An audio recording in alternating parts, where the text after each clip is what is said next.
Hey everybody, welcome to Abraxas Precipice, where we play the Expanse role-playing game. I'm your game master, John. Real quick, I want to start off by just saying thank you to everyone that came by and hung out with us on Saturday. We raised a little over $500 for World Central Kitchen. Nice. Very cool. If you're interested in that, we actually still have donations open, and you can actually donate. I need to update my Nightbot there, but you can donate with that link, and we have some PDF bundles of Trades of the Expanse left over, and we still have.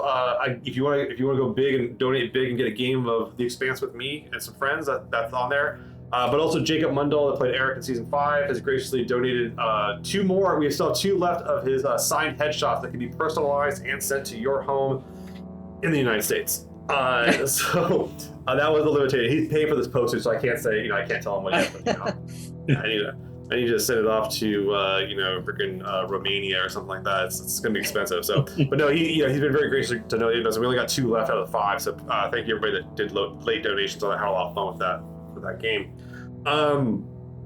We are joined and blessed to have Sim down here playing with us again as Medea Holtz. I wanted to say before we begin, then I'm for those who don't know, Sarai is a student at my institution. Took my tabletop role playing class a while back. You passed, right? Well, it's a funny story actually. Okay, I don't remember rules of grades. With that kind of love of our role-playing games, I invited her to come play with us and had a blast. So we've now done it a few times. So she's been on the show now for the last few days, last few dates we've played, and it's been a real pleasure. We're really enjoying you. Everyone likes your chemistry. You are, I like your character because you do the Chaos Goblin thing, but like you're not like, it doesn't feel arbitrary. Like some Chaos Goblins just like, I'm gonna watch me lick this wall or some shit, and it's like carefully calculated chaos. It's calculated chaos, yeah. It's premeditated chaos. Premeditated chaos, yeah. Yeah. And so we're really enjoying that. So we will miss you, but I just want to say thank you for hanging out with us these last few weeks or month or whatever the hell it was, because time is an illusion. And then tonight we also have a giveaway. But real up front, I do want to say, if you want to support the stream, best way is there's really 3 ways. 1, you just watched right now. What you're doing, great, perfect. Like it, subscribe, punch that follow button, retweets, all that stuff. We love it. It's great. If you want to step it up, you can get some merch from us. We have everyone's cool, like looking character art done by our good friend Lynn. You can go grab those shirts. They'll ship right out to you. We have a nice little discount code there, the code Damocles, to get 10% off your order. Order them up. Look stylish. Cover yourself. And that's a great way to support us too, but all that money goes right back in the show, into people, gear, etc. And last but not least, one of the best ways and consistent ways to support us is through our Patreon, our Ko-fi. Patreon, we are doing we have our current Colonial vote, which is open to everyone. I don't remember if it's closed yet. I think it closes tonight or tomorrow. But you can vote on the events of the game or what the colony does back home. And then you can it closes next week, and you can then watch these people deal with the results of your choices. Yeah. Their current issue is that their flora team, their xenoflora teams, looking at like the alien kind of plant analogs, they're determining how to take samples. There's been the option to excavate them and actually bring them back to the camp. One was to excavate them and then like do the tests in the field, and the other one was to use a boroscope. I started trying to dig around it, and I always spend the time with it in the field. And right now, I believe boroscope is winning. The boroscope is winning. Is it boroscope or borescope? I always said boroscope. I feel like the extra O makes it that much more alluring. But that's a great. You can jump on the Patreon and support us that way. It's a great way to do it. And last but not least, tonight we have a giveaway. We are giving away a copy of Trades of the Expanse Journalist. If you type in the word, I gotta start the giveaway. I always forget to start the giveaway. I actually do the giveaway.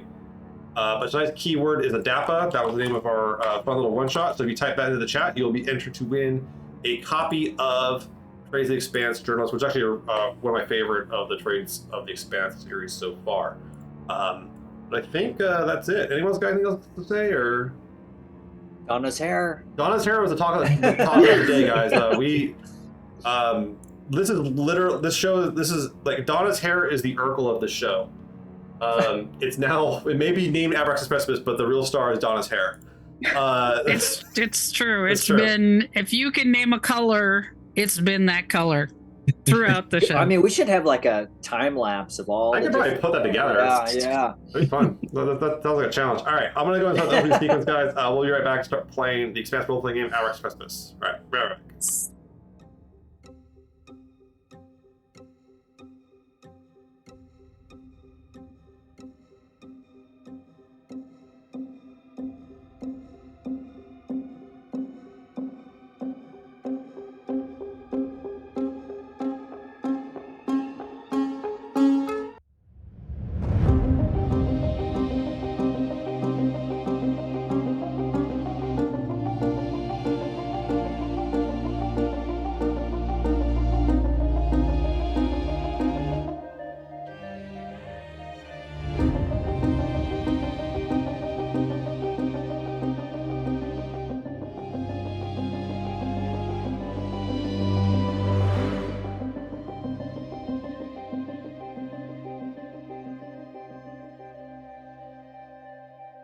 And we're back. All right.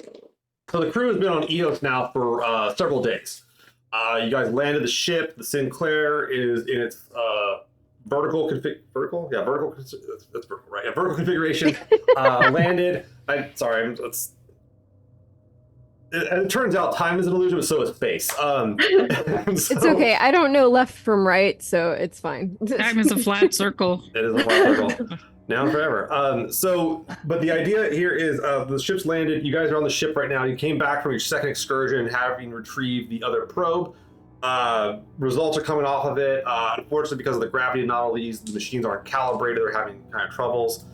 And but some discoveries have been made. There's been, I guess, the number one thing here they're looking for has been deuterium, basically heavy water and the ice, making sure they could possibly refine it into get fuel pellets for the colony. The other thing was these kind of gravitational anomalies on the planet.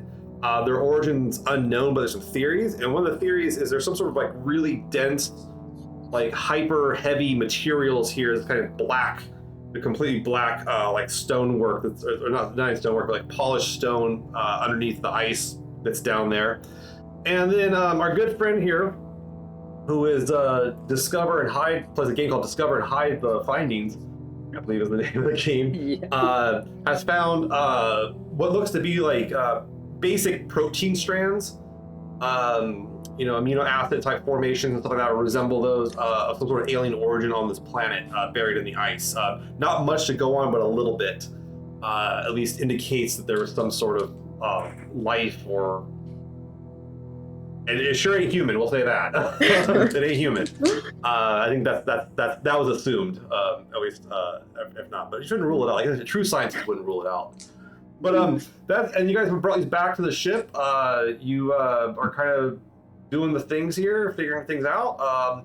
Next steps are up to you. Right now, you guys have gotten back the probes, got back a lot of data. What do you want to do? We definitely need to investigate the data to see what's all on it. Okay. Other than what we already know. Yeah, so you guys spend like a day or so running this through, going through the night and day cycles of Eos, which it gets extremely cold. It's like lethally cold outside. None of your suits would be able to handle it. The ship can handle it, but it's basically you're like, running the reactor. Heat's really not an issue. The heat can be plenty turned up. Getting it cold is a different story. But yeah, you guys run through all that and everything, and the data comes back. A lot of it, unfortunately, because of the mobile lab, which is not like the best thing, it isn't like the most full results. The hope was to bring back more of the cores back to the planet or back to the cryo brand even, or the Jersey Kinross, your guys' ship in space. But the results do say there is deuterium here. You guys do have access to a pretty good amount. It's a higher concentration than Earth's for sure. It's not the highest concentrate they've ever found, but it's good. It seems like you guys could pull ice back to refine it and get deuterium, or get enough to then start making the fusion fuel pellets again. So that's what we came out here to find out. Yeah. So that's perfect. Yeah. Fuel is what we need. Yeah. Yeah. Sooner we can get it started, better. And so that refinement process is kind of basically using various centrifuges you guys have access to on the cryo brand. The cryo brand thought where they would basically be able to do that because it's in space, and centrifuges they're awesome in space. When you don't have gravity, they're shockingly efficient. So damn gravity. All right, but yeah, there's talks about. I will say this. Give me someone who wants to do some science. Who wants to do some physics? You can do I got physics you or- guys. I was Don't like, worry. The scientist. Not me. I'm here. Physics or Not it. chemistry? I think we have two scientists here. One is Batman. Batman's a scientist. Let me know what you guys get here. Alrighty. What kind of roll is it? Just intelligence? 3d6 and then add your intelligence, or if you have physics or chemistry, your choice. Okay. Okay, we're going with a 17. 17. And what did you get, Claire? I think you're all physics. Oh, I didn't know I was Oh, I thought supposed you to were roll. rolling. Sorry. I thought you were rolling. Okay. So you got the physics. All right. You're smart. Mm-hmm. Yeah, that's true. You got +6. That's pretty good. So, I do have physics. Yeah, Sorry. 17. 17. Okay, got some big brain moments here. So the amount of deuterium that's in the concentration here, it is higher than Earth's, but it's not super high. And so, doing some quick calculations in your head, to make a fuel pellet with the capabilities that you think that the other ship has, and knowing just in general, they could probably make a fuel pellet once every 3 years. Efficiency. Now, to be clear, a fuel pellet would if you're powering the colony's electrical systems, it'll run for 3-4 years on that. If you're trying to do a ship, that's about 3 months of thrust, or that's not 3 months of thrust. That's about a month of thrust that could get you across the solar system and back. So space travel will be hard, slower, but you guys could start stacking it and at least have power to keep people alive. But you also have to haul the ice back. That's the other problem. So, Yeah. okay. Yeah, what is the easiest way to haul ice from here to there? Well, okay. You got 2 people on your Haul crew. ass. You got 3 people on your crew. I guess if we consider McMichael's a person, but but you know that Gaz has experienced rock hopping, and then Waxer knows how to just pick up stuff and move it. That's kind of what his job is. So yeah, there's some good. You got some people. Yeah, we just tie it to the back and let it. Put a float around. That's actually not that's not an inappropriate way. Actually, would be to Okay, good. basically net it up. Drag it. Yeah. Yeah, you net it up and just kind of drag it. It sounds shitty, but it can actually work. The problem is that you have to rig the ship up with. You have to go reinforce a hauler and everything. It's not a hard job to do. You can make McMichael's do that easy, but that is a possibility. Other options. You guys can externally mount stuff. You could build cargo containers to put on the outside of the ship to haul it. But it's a lot easier to haul ice than it is water. Oh yeah. Yeah. But I'll give you a bag of ice, and I'll give you a bag of water, and you tell me which one's easier to move around with. we definitely need to come up with a good plan to accomplish that.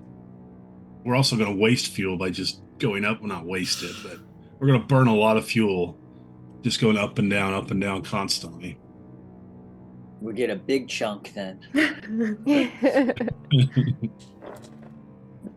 We probably could. Might be a big explosion in, but we can make it work. Then that'll make many chunks. Many times. Well, I mean, Gaz, you would know you can like cut pieces out with like explosives, or you can start denting stuff out. There's ways. I mean, you guys have options to like carve pieces out. Cleave it. Yeah, find the cleavage points instead. Well, I mean, we could try a couple of different options and see what works best, and try to find something that'll make sure that when we come back, we're going to keep doing this, we can do it in a fast manner to not waste as much fuel and time. Yeah, the more efficient, the better. Yes. Yeah, Myrtle, give me a piloting test. You're not actually flying. You're just talking. This is you thinking about piloting. Oh no! It's like What's no. happening? I just go with the numbers. Like 6. flying an aircraft that doesn't know almost like it's a lot of math in your head. Like when you start running out of fuel. 12. 12. Okay. So. That's good. Do you want that to be better? Yes. Okay, well, can you kick that to like a 14? 14. Yeah. What's your lowest number? That'll give me +2. That'll take 4. Okay. Right. Yeah, I'll pop that up. So the issue is not getting it like getting here. The problem is every time you guys lift off the planet because of the higher gravity, you guys have to burn a lot more fuel. Right. So escaping the planet is actually the biggest issue you guys are gonna have. Yeah. Well, if we have some kind of system set up for drone retrieval, The drones don't have the capacity to escape the gravity of the planet. They don't have Epstein drives or rockets on them. They have like little thrusters. Right.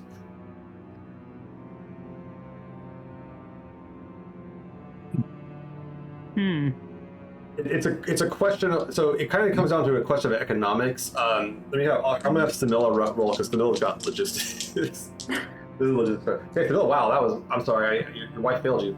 That was a bad roll. We're a couple of failures today. Yeah, you guys are kind of in your head, you know. It's that you get that couples synchronicity of thing going on. Is it's nice when you don't have a bad. You're not the only one having a bad rolled day. poorly. She rolled poorly. Yeah, exactly. Yeah, it's how you guys are in sync. Yeah, she kind of goes through it and she's looking at these numbers and just shaking her head. She doesn't. It's either that she doesn't know like can't make these numbers, or is it like these aren't going to work, or some combination thereof. And it feels like a really hard battle to pull off.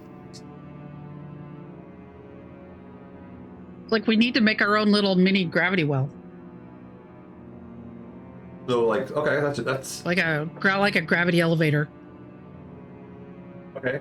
Yeah, you can. I mean, you can do the space elevator. You can try the space elevator solution. That can be very difficult, though, especially with higher gravity. But that is an option. We're trying to haul it up.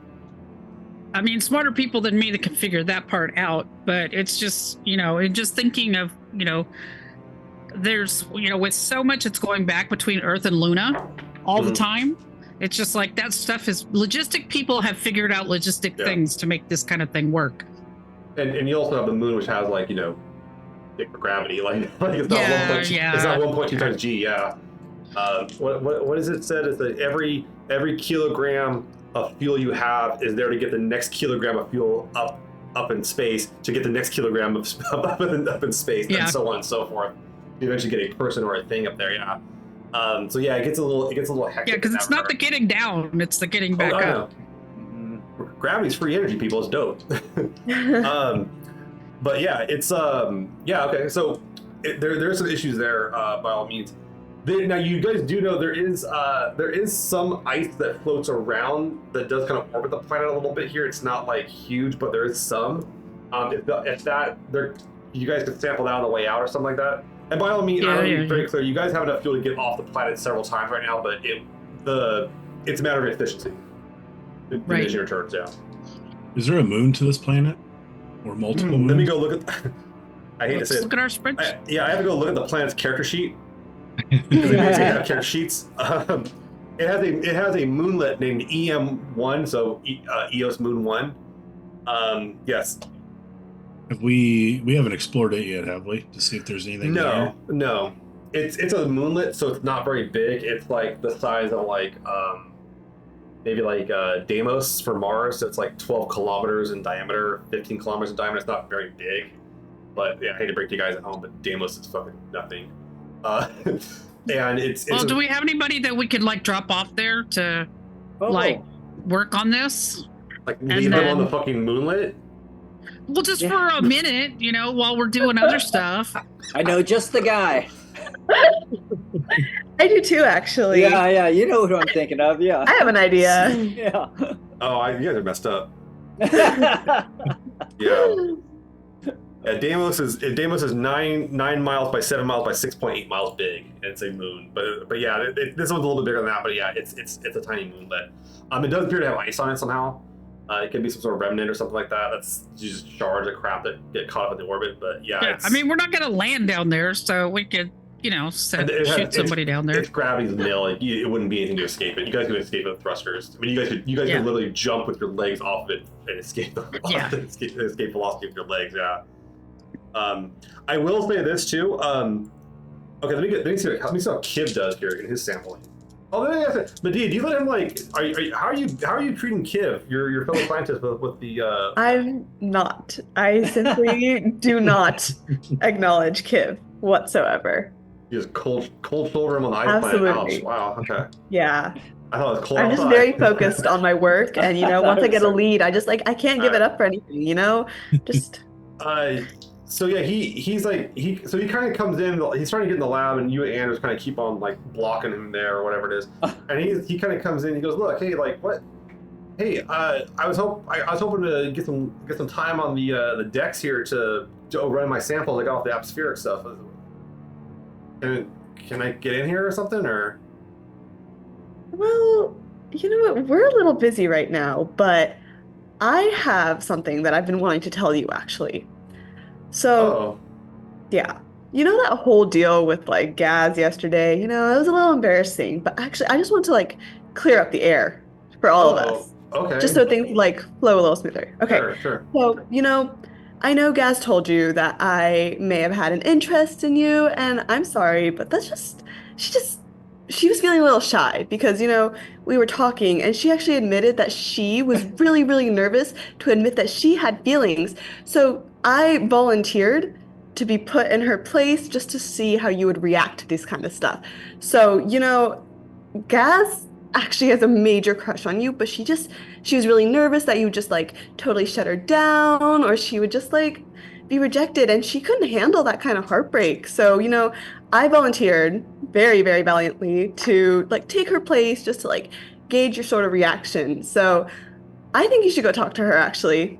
I think that would make her really happy. Okay. Give me. You can tell her that I sent you. Medea's gonna find a severed Goyoti head in her bed tonight. Oh, yeah, the Goyotes. Funk.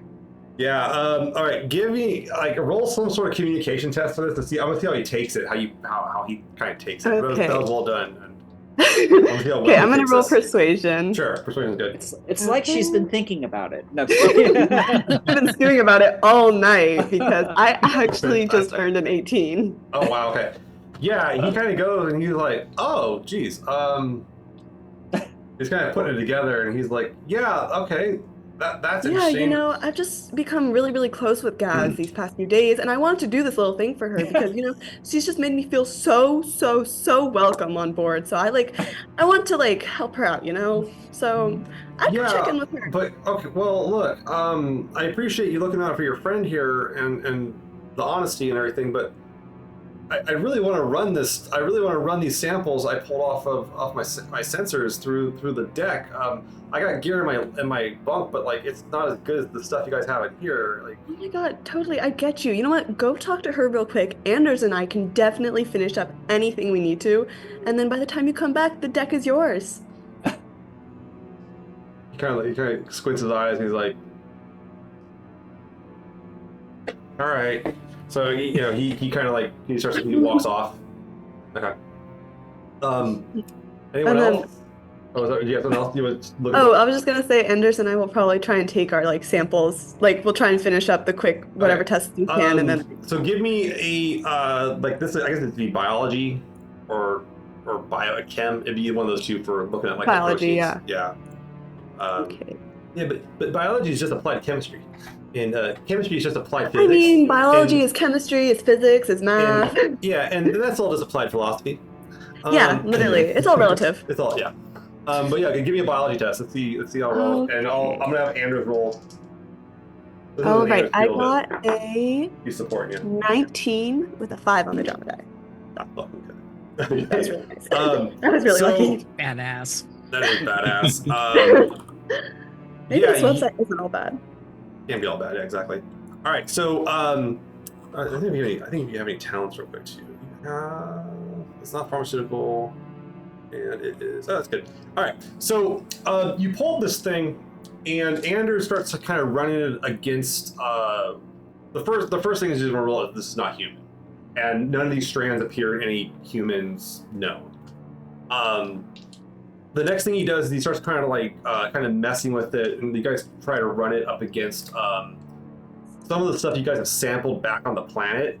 It does seem to bear like structurally like a resemblance to some of the stuff you guys have seen on the planet you guys have the colony on. Okay.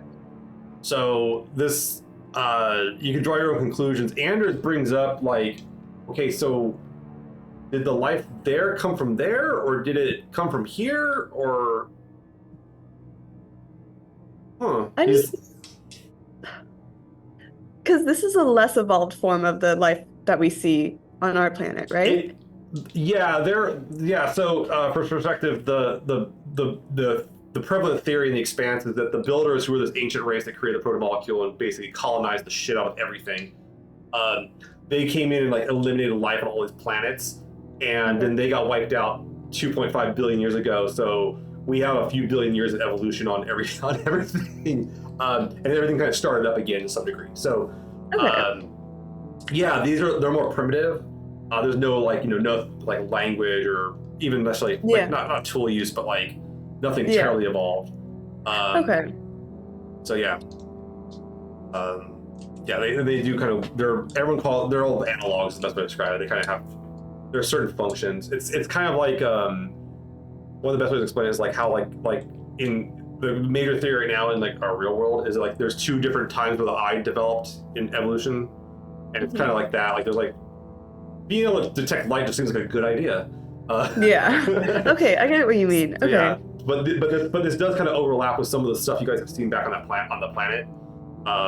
It seemed and right now it's the problem is I can't tell you that it's like plant or animal or fungus because they're none of those things. It's its own. They just have legs. Like we can't do an like internal scanning like with a microscope to see the organelles inside the organism. Well, no, this is just a protein. It's just like remnants of like leftover tiny little bits of. Okay. So amino acids. So we can't analyze the certain amino acids that are like. We can like analyze the amino acid chain. You can, yeah, and like I said, they match amino acids that you are kind of amino acid like things you guys have seen on the other planet. Okay. But as far as like what this thing is from, that's a different story. Like what it would be fully developed, it's only a sample. It's only a piece of it. Does that make sense? Okay. Yeah. Okay. It'd be like if I handed you a protein and I said like, "Hey, what does this thing look like? Fully developed." Like it's like you'd be like, you can only do so much with it, but it does give you an idea of where it came from. So there's a shared ancestry. If that makes sense. Or common thread. Okay, cool. Sorry, science is hard, guys, and so is space. All right, but science is hard, and so is space. Couldn't have put it better myself. That our new tagline. Yeah, no, actually, might not be a bad one. All right. Let me go. Who wants to be up next? Gaz, you have a scene coming up, but you're welcome. We can do that now, or I can put that off. Fuck it, let's go. All right. So, Gaz, what have you been up to? Like, what are you doing on the ship right now? Like, what are you kind of like? Are you want to work on anything? Do you want to look at like plan something out? Like, I mean, yeah, if I'm gonna be blowing shit up, I mean, she's probably, arranging and organizing her boom boom collection. Sure. And so the one thing that's actually kind of nice about this planet is that it does have nitrogen in the atmosphere, which makes making explosives a lot easier. Sorry, I was just reading about this, but that's actually been one of the questions about colonizing Mars is that there's not a lot of nitrogen on Mars. So you better bring your own explosives. So this is some, but that's actually super handy. Is that it makes it a lot easier to process stuff here, if you want to. So it isn't that you have an unlimited amount of like explosives, but you can extend the usage of them quite a bit. Good to know. But yeah, you've kind of gone over some of like what the surveying shown. It's suspected at least at least far down, it's probably like ice at the lowest, like the ice has to be at least like 3 to 4 meters at the minimum. Even the place you guys dug the thing up, it was like down maybe 2 meters, but that's gonna be an anomaly. The ice is very thick on the planet, so like carving out a chunk is a matter of how big of a chunk do you want to carve out. Or and also how do you haul it? Right, yeah, like I just basically as big as we need it to be, but like I don't, you know, like just as big as science needs it to be, but science will allow. Okay, so yes. You sort of talk. You would want to talk to like Samela, who's like that's Myrtle's wife, the logistics person. McMichaels would be the whatever you want to haul it with. McMichaels would be the one that probably fucking build it, and then Waxer would probably load it. Everybody working in harmony. To be you guys can start your little ice company. It seems like what your job is, but yeah. And then also like then Myrtle's got to be the one to like pilot it, and then I guess Wyatt keeps everyone in line. Yeah. So we'll call it the Haulin' Ass Ice Company. Haulin' Ass Ice Company. Yeah. But yeah, you kind of look at this. I mean, as big as you want to go, really, is it the limits the ship and how much you guys want to actually like try to bring up the well. Well, yeah, I mean that's kind of up to them. I just set up the explosives, so that's why I was like, however much science needs, I'll get. I'm not trying to get any more than we need, but Samela pull some numbers for you, Myrtle, and you guys kind of have like different options of how much you want to bring. You guys can bring a ton back, honestly, if you want to, but it'll burn through like pellets quicker. It'll burn fuel a lot quicker. So it's kind of a matter of how much time do you guys still want to spend on the planet?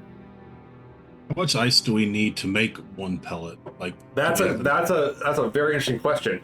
Now you guys have only taken samples from certain areas, so you don't know how evenly distributed the deuterium is. Does that make sense? So you guys only really sample like 2 major areas. Both seem promising to some degree. It does seem higher than average, but it could be higher in certain parts. It could be lower. There could be veins of it. It's really up in the air. But on average, we're kind of saying like you would need. No, God, I hate thinking about maths. I gotta think about this. You need a lot. like you need a lot. The good. I will say the good news though is the byproduct of the process is water. Mm-hmm. So yeah, we'll can't go wrong. Clean distilled water. Clean water. Which has many uses. So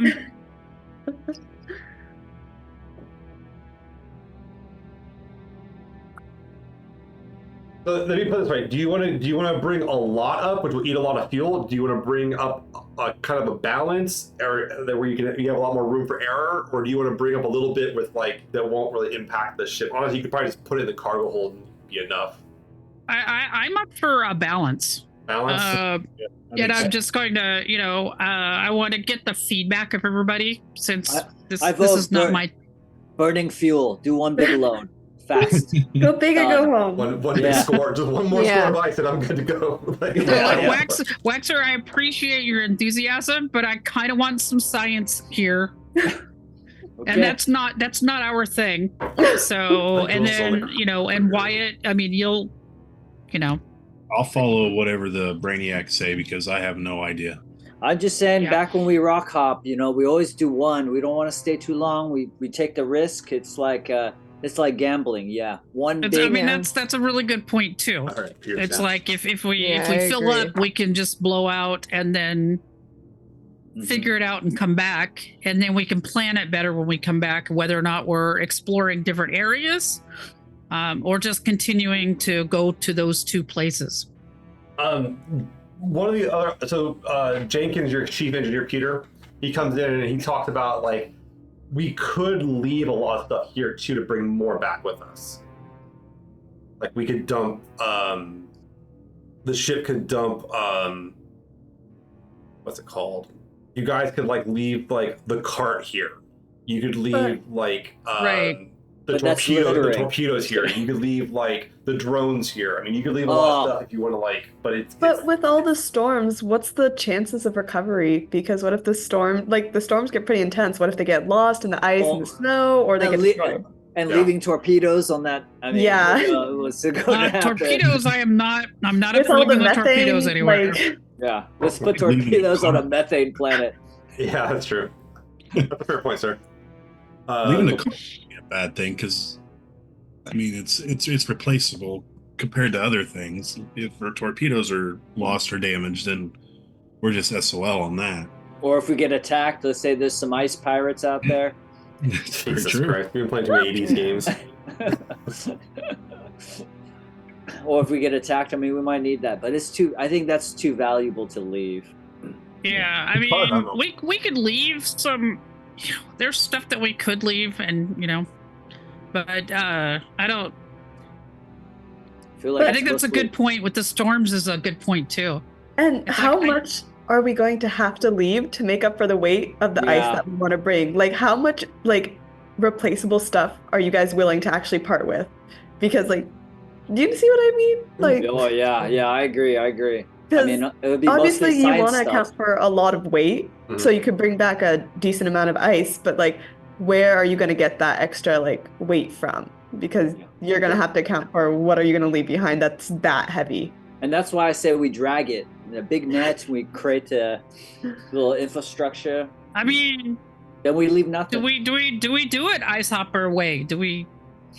Best way. Hey, built away. McMichael says he thinks the best bet here would be to he's kind of looking at it and he's like, yeah, we can manufacture some external fastenings for it. We could probably fit a bit more if we left the drones, because the drones are external. They're mounted outside the ship because they're freaking 3 meters in diameter and shit. They're huge. He's like, we could mount that, but then we're down our repair drone, we're down our scout drone. So yeah, that's an issue.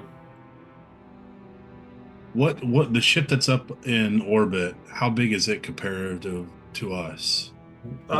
You guys have there's 3 ships in orbit around Mundos. There's the Adrian Rogers, which is the ship from New Birmingham. That's kind of a quasi warship. It's a little bit bigger than your guys' ship. It's not a great cargo ship. It's also not in perfect shape, but you could put stuff in it.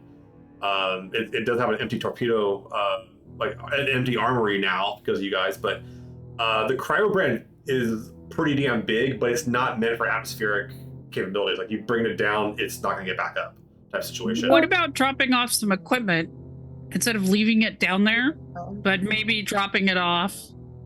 At the warship, it's not meant to carry cargo, but if you put some of the heavier stuff on from this ship onto the warship, then we could carry harder to carry. Oh, cargo. So put all our weapons back in their armory? I don't know. I don't know, Cap. I just want to say weapons. It's I know it's just I got to keep the weapons. Yeah. But the other stuff, it's like drones, things like that. We can talk to the 2 ships and see what they could take from us, and then we can bring back more with us. But that way, we're not losing it down there because we don't know what the storms will do. I feel like what'll moving happen. stuff down there is going to be the most wasteful option and should be a last case scenario. How much science stuff do we need for the ice, and how much can we leave? Right, because we brought all that science stuff with us. Yeah, we use it all. No, the chem decks and the freaking all the analysis gear and your spectrometer. That stuff you can't really replace. That's very necessary. It's that doesn't go anywhere either. You might need that. Don't touch it. Yeah, what's that do? Does that do anything for the ice? Okay. How long does it take us to get from here back to Mundos? Oh, it's day and a half. It's nothing. Can we It's leave a hop and like a jump. weather probe or something here to track Oh, you the like weather? a weather? You could like, yeah, you guys could build, like, you guys have the atmospheric probes. You could like re-rig them to like be more stationary and kind of sit around. And then if you wanted to, this is John's like science brain. You're now making John problem solve, and I have a way going for it. Like, no, then the crew will offer you this up. Like, it's not a hard solution. You guys would basically leave a satellite, like an actual like satellite around the planet to basically monitor that station, and then just I would love to do that. But Okay. is there a way we could use a satellite to observe what's going on too all around the planet to see if there's if you guys want to start doing like meteorological observations, get an idea, like try a weather pattern. The problem right now is that you guys have no data to like work. Like, you guys never really looked at the planet. You're like, oh, that's an ice ball and it's got storms. Yeah, Cool. and didn't they Like- mess up last time? We had them predict the weather. We went down there, and it was totally changed when we were on the ground, Was right? it? Yeah. Yeah. So yeah, So- you guys don't have your guys are like computational systems back home don't have enough data on this planet to like really predict it. So it's like that was one of the points of actually that was actually the purpose of bringing Kiv. yeah. Maybe we leave him. You figure it out, egghead, later. Yeah. Well, I would like to find I'd like to find Kiv and talk to him about possibly setting up some kind of Long way term. to monitor the whole planet while we're Okay. when we're here, when we're not, it don't matter. Yeah, he looks into it. He thinks it's viable. He thinks actually like if you were to modify the probes and like reinforce them, he talks about your man. He usually calls them Man Michaels, but then he realized he misspoke. It's McMichaels. Man Michaels. Man Michaels. Mad Michaels. Well, you thought He everyone would told love him that that. they're Man Michaels. Mad like, Mardigan. you're Man Michaels, yeah. Oh, okay.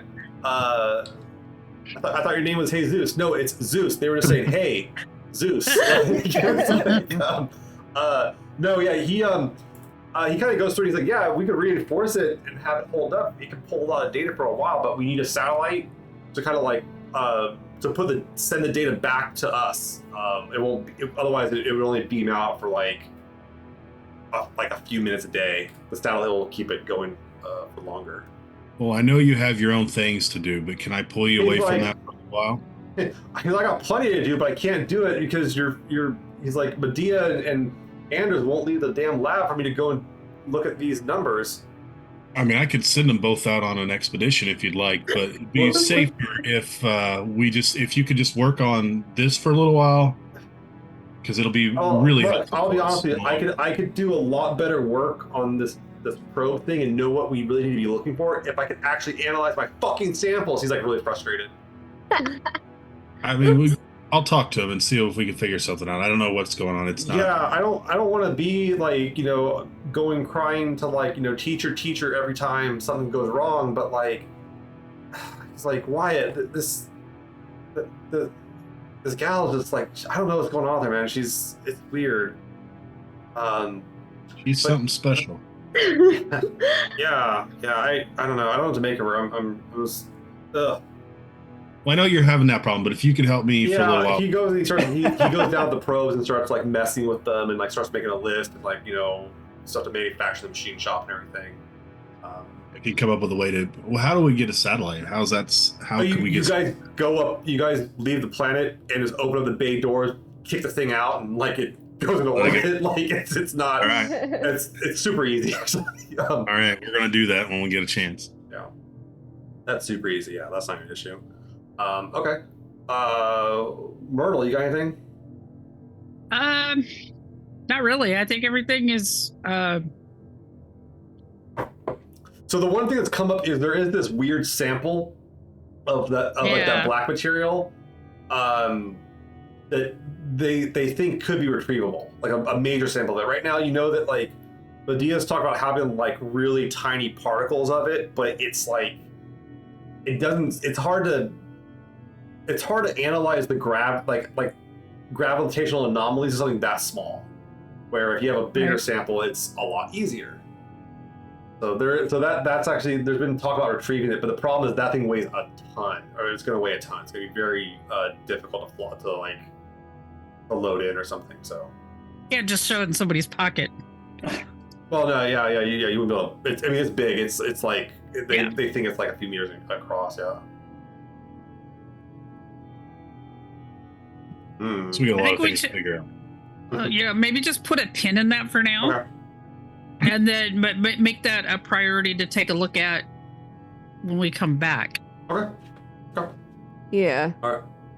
You guys have some pictures of it, and I'll have some. You have some ideas Yeah. of what it is, but yeah, okay. All right, We'll cool. do what we can while we're here, but anything more than that, then we need to get Pick this the solved primary. first. Gotcha. Okay. Yeah, you don't get distracted by the tertiary stuff. That's smart. Okay. Yep. All right. So I'm hearing. Here's what I'm hearing. We want to rig a monitoring station with a satellite uplink. Right. Easy to do. And the other thing you guys want to do is you want to haul a bunch of ice back. And I've heard a vote for a balance, and I've heard a vote for One and as done. much as we can. One and done. Yeah. I will stuff ice down my pants to bring as much back home as possible. Like, we will. Well, I'll tell you what. I will say there Fine. is. Peter does offer a solution to bring a lot of it back. A bit more than Okay. you guys are thinking. What you got? He goes, I don't know if you're gonna like it, Cap, but here it is. We empty out our water tanks and fill it with the ice here.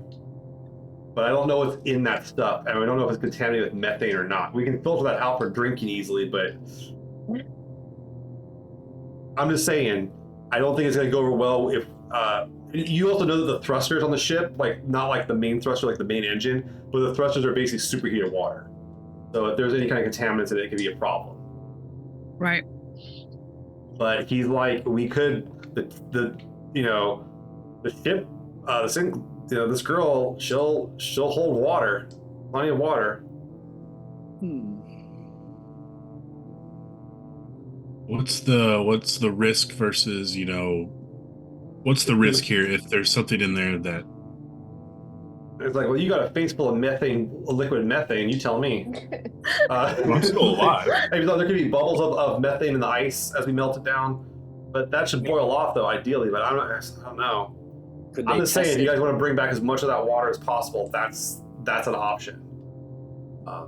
But risky option. yeah, you guys are asking like what kind of mass you can lose on the ship, and the water tank was one where Right. yeah, there's a lot of space is beautiful because there's a lot of solutions to the same problem. It's just a matter of how much risk and reward you really want to do. So here's a question then, because especially from if the water did have enough methane on it, you could light the taps on fire. That's kind of cool. That's kind of cool. Centralia. It is kind of Yeah, sorry, I'm sorry, Donna. It's all I can think of is Centralia. We become Centralia. Is there any way that maybe we could do a modification of our tanks that we could drop some of it, but not all of it? Oh yeah, Because we still need it, right? yeah. But I he's also like, don't want to explode or cause fire in our. He's like, we really don't go through that much water getting here and there because we're not doing a lot of like micro thrusting, and we're not having to cool the ship much. Like usually the water gets used up when you're doing like a lot of like micro trying to navigate through like a docking bay. God, like docking uses a lot of water when you have the ship. But if you're just going in a straight line, it's like whatever, right? And there is water back on the planet, and there's you guys, water really hasn't been an issue for you guys. He says we could like do a half and half. I mean, we could dump half the water, and then we have the primary tank with our good water, put everything we know that works there, and then we could do the secondary tank with the EOS water. That's another solution. A lot of give and take here. That's what it comes down to. right. Well, like I don't want to dismiss like the rock hopper view of things, right? So, Waxer, Wyatt, I kind of want your feedback also, because the whole thing about living in space is that, it's like you don't want to get rid of air, you don't want to get rid of water. These are the things. But we also can think realistically about what we're going to need for getting here to there. Right? Especially because water is not a problem when we get back to Mundos. So I want to know what you think about that. I wouldn't dump it all, but I would be okay. I would be open to doing a half and half. Yeah, what's the most minimal we could make it with water use? Like, how much water could you do you guys actually need like to guarantee to get back to Mundos? Yeah, or if it's contaminated, yeah, how much? Yeah. I mean, you guys could probably, if you were like, you guys could probably go down to like a quarter of it is all you're not really gonna use that much. It's like 10% of your stuff, but it's always had good to have reserves just in case of emergencies and shit. Right. We could always go up from that number. Like we don't even have to get to that, we could just do it a little bit. So here's the thing too. What if there is something that goes wrong? Is like, how do we contain it? Well, he's like, and how do we clean it? Well, he's like contain it. So let's say the secondary tank gets contaminated and we have problems with it, right? We just eject it. We just eject it. You just open the valve on the outside of the ship. We space it. You just space. No, you space it. Space the water. Solution to every problem. Yeah. You just do space it. Yeah, you do it. I'm down. What Anarth did to Ceres. Yeah, you just turn on you open the valves up and just let the plant spill the water out. That fucker. But there's no way up for us to sort of analyze it and to even see if it's contaminated. Right. You guys can take samples. I mean, and that's what Kid's been trying to do.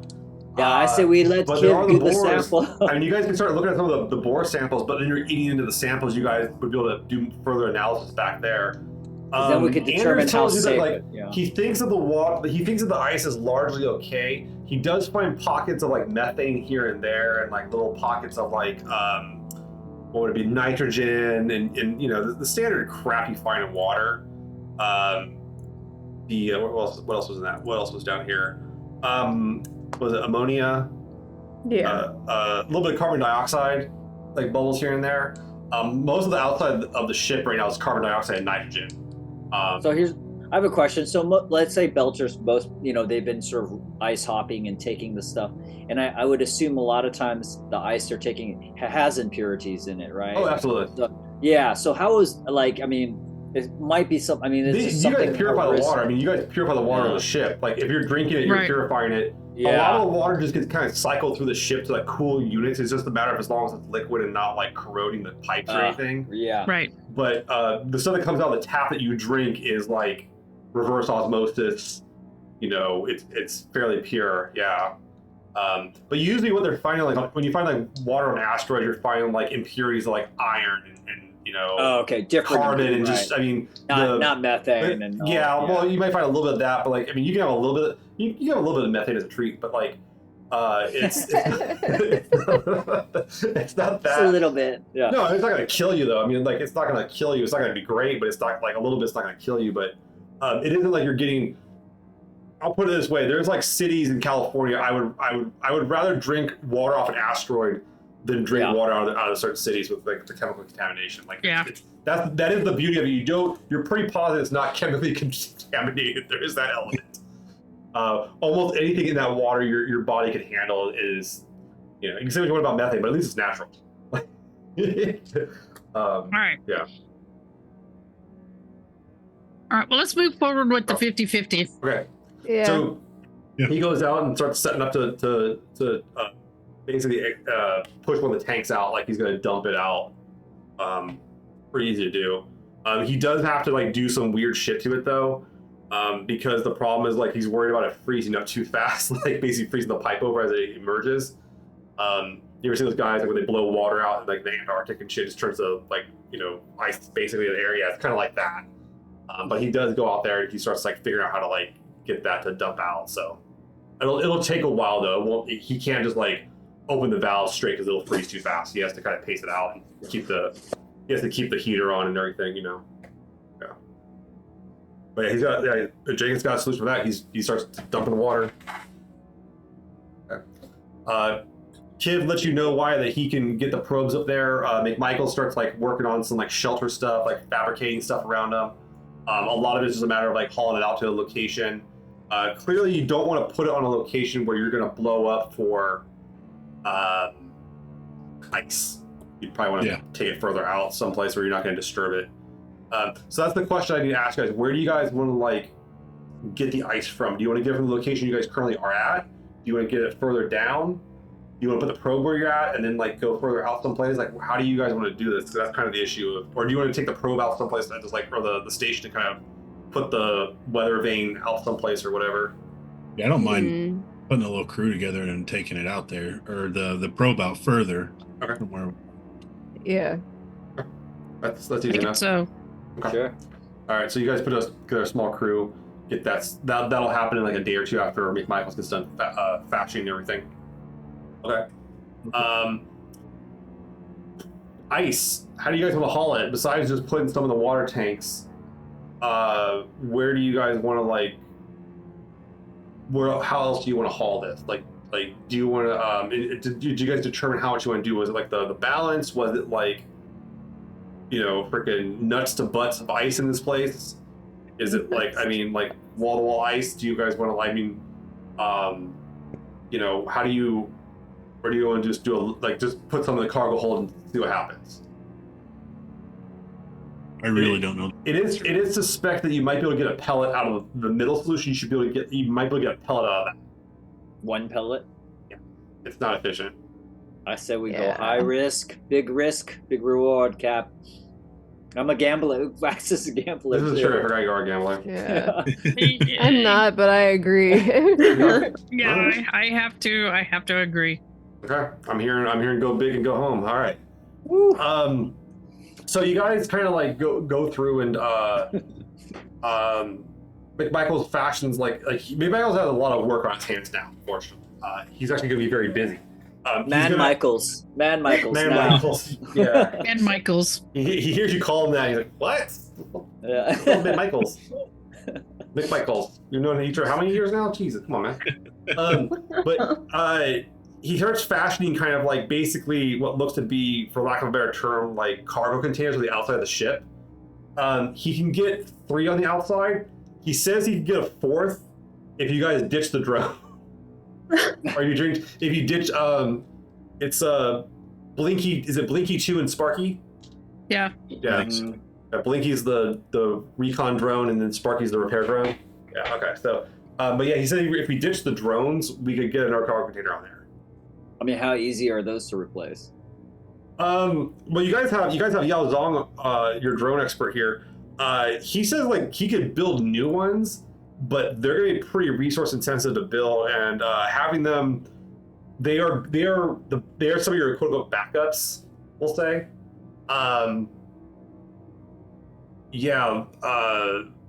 You guys have had a lot of use of, so that's one of the issues too. Is these are some of your like tools, basically. I say no. Okay. I said no. Yeah, I mean, Michael was actually very hesitant to take those down. Actually, he's and most everyone seems to think it's a bad idea to like. What am I gonna use a screwdriver for, right? Yeah. So, okay. So he starts rigging those. The other thing he needs worked on would be like, and this is a big haul, would be a net. Basically, you guys are gonna have a net. And this would like be kind of hauled behind the ship. Is the best way to describe it. Mm-hmm. And the issue here is, and this is where people start getting kind of nervous. Escape velocity with the net, like you guys are gonna start going and getting momentum, and all of a sudden you're gonna hit that thing, and you're gonna have to drag up those tons of ice. It's gonna be a bit of a burn. Who? I don't know. Let me think here. Who? Yeah. Okay. If you guys want to think about that plan, does anyone want to do an analysis of these plans? Please let me know. I will be happy to tell you the benefits and faults of all these plans. A strange idea. Oh, I want to hear a strange idea. It's a little bit high risk, and I'm not sure how it would work. But if we don't have like a really, really current need for torpedoes, we could couple a reaction. Right. Like as we're like in the atmosphere, like trying to break through the field of gravity, we fire off the torpedoes in the opposite direction, so that you couple the reaction of like torpedoes firing in one direction to push you off. Too expensive. Okay, so let me I'm going to tell you something real quick about like the propelling of like the ships in the Expanse, right? So most of the ships, when they're operating, are only operating about like 5% power. Even when they're leaving that like atmosphere, they're only doing maybe 10 to 15% because like you can liquefy the crew with how much how fast these ships can go. They don't really have like 20 G's of acceleration is not hard to pull with a basic shitty ship. It's just a matter of like, do you want to live to tell the tale? And torpedoes on average are going like 30 G's by the time they hit. So it's like this is you guys can get acceleration. That's really not the issue. It's just more of like the bigger concern is can the superstructure of the ship take that pressure and not snap in two? Okay. Yeah. But they don't. Plus, torpedoes so expensive. We worked hard for those. Yeah. Yeah, exactly. This is true. Yeah, you guys, those are your good torpedoes that McMichaels didn't launch yet. All right, so, but yeah, that's a big. So basically, McMichaels has to go and like check the superstructure, inspect it for cracks and shit. He's gonna have to he's got a lot of work to do. My question to you all is, do any of you want to help? I'll help McMichaels. You were gonna help out with McMichaels? Okay. Yeah, he's got a lot of like hard work. He's actually gonna earn his keep in like 3 days here, basically for the year. So it's like, okay, so the easiest job here. I'm curious who in the crew would want to work on this, but the easiest job is basically building cargo containers. Like this is like the simplest shit in the world. It's a box of metal, thick size. What's that? My skills might be able to do that. It's not that hard. I mean, you probably did this in the military a little bit, so like it's easy to build this stuff. I'll help build this part. All right, yeah. so you start getting the parts out and everything like that too. He's got some material to do all this. The next thing is to like do the netting. So here's the kind of question. Here's the problem-solving question. How do you guys want to so this net is fucking big. Like the net is like you can put the ship in the net. I want to be very clear on how big this net is. How do you guys want to get the ice in the net that big? To shovel? I mean, like, how is it gonna work? Like, I'm curious. How did we builders do it as rock hoppers? I guess. So what you would do in rock hopping is you would go up to an asteroid, build a net, put the net around the entire asteroid, detonate the asteroid, and have the net just catch all the crap, then just drag. There we go. There we go. Well, the difference here, you don't have a net as big as the planet. Also, weren't we kind of concerned about like the methane and explosives? The whole reason why we had to be so careful is because we did not want to set off the explosions. Maybe we blow up part of it and swoop the net by and catch it. Yeah, I am actually at an impasse in how you would fill the net. If you had like a lot of tools, I could see it happening. But like I have a thought in my head of how I would do it. If I would have to plan fucking years ahead. Yao basically Yao Zong chimes in. He talks about like the way he would do it is he would use like burrowing drones, and he would have burrowing drones like lead the net under the ground of it. Yeah. And then like just fucking pop the cork. But he's like, I don't have burrowing drones. And the only other problem with that is what if we run into that like hard unbreakable rock again? Like even our explosives won't do anything to that. So So even when the net. We just fill the ship with ice. Shovels. But yeah, you guys can pull. we make a giant shovel. I'm trying to think how you fucking. And we put it around the little moonlet. I thought there wasn't a lot of ice on it. It's covered in ice. It's unclear what the core is, if it's actually like ice or not. It could be ice, but it also could be like rock under there. But so it's unclear. What it's also high risk, high reward. We could take a moon. I mean, McMichaels is like, he's like, hey Myrtle, I'm gonna tell you right now. This whole working under gravity thing fucking sucks. I hate it. I don't want to do it anymore. But this whole this net thing, man, he's like, maybe we do that. We just fill up the ship and the containers with it, and then we grab that sucker, that part of that moonlet up there. That'd be a lot easier. Yeah. That's actually super easy. He's like, yeah. Then we have stuff in the ship we know guaranteed, and then who knows what's on that little moonlet? We know the outside. Yeah, you guys just don't. I'm actually seriously, personally racking my brain on how I would do this with your gear to freaking bring up a net full of freaking thing. I'm like, let's just wrangle the moonlet. Yeah, I like this idea. Entire thing. What do you want me to do? You want me to throw a lasso around the moon? Yeah, we are. Yeah, exactly. Yes. Yeah, I'll do it. Yeah, okay. Not untrue. All right, so you guys build containers up. You guys get this thing settled here. Kiv is like looking at stuff and everything. He finally comes to you, White, and he's like, look, I really want to get some lab time. Can you like kick Anders and Gaz out of there? I feel like I haven't been given access to the gear I need to like do my job. I can go talk to him and see what we can get worked out. Because like he's like, look, the thing about this is he's like, I think that there might be another source of deuterium outside of the ice.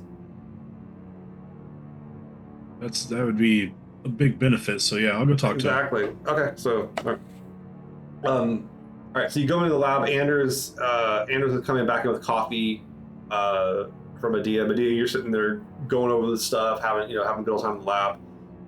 You and your lab partner Anders, and what the executive officer of the Sinclair, Wyatt Thompson, shows up. Oh. Are you about to tell me I have to get kicked off the ship and on another excavation mission again? No, not that. Not this time. We really need to find a way to get Kip in here. He thinks there's, I don't know, he used science words. He thinks there's more possibility of finding stuff outside of the ice. I don't know what that means, but he seemed pretty confident in what he was saying. So I think if we had a point where we can let him look at this or analyze his stuff a little more. Okay, so I'd like to think at this point, Anders and Medea have come up with their own silent language where they can just like stare at each other for long enough and understand like the basic gist of what they mean. Well, you guys are in Belgium. If you guys are in Belgium, you guys can actually talk with your hands, but like, it's not. Oh, I just mean like looks, just like staring. And Anders kind of gives you the eye roll, and that guy. We're still talking about that guy. How do you say it? His name's it's Kiv? Okay. Did I say it correctly? I thought it was Kai IV. I thought it was K4, the way it was written. Sorry, that Roman numeral. But they're kind of, okay, what about him? And can we get him in here to do some work without, I don't know why, I can't remember now why yesterday, what you said, the reason you didn't want him in here, but there's so much. We didn't want to sell out to big industry. Yeah, he's a Pope guy, man. He's Star's Edge. Have you ever known me to work with big industry? I thought we knew each other better than this. I get where you both are coming from. I definitely do, but if we could find an alternate source of this sciencey stuff that we need, that won't, Suppose Anders and I could take a little break from the lab to give Kiv the time he needs. I guess. I mean, you guys can go help Man Michaels and. Damn, that's gonna stick. Yeah. Michaels could use some help if you guys want to go help him a little bit. I'm sure he could find something for you guys to do that's not too backbreaking. We'll peruse our options, I suppose. All right. Guys, you go give the good news. Yeah, I'll go get K4. Right. He goes in. I think K4 still needs to talk to Gaz, actually. Okay. Let's not forget about that. Okay, so while he's waiting for Wyatt, Gaz, you're down in the machine shop working on like panels basically for these like cargo containers and everything, and making sure that like you're also monitoring Peter Jenkins, the chief engineer. He's the guy. He's like you have a machine shop and then you have engineering, and he's down there a lot.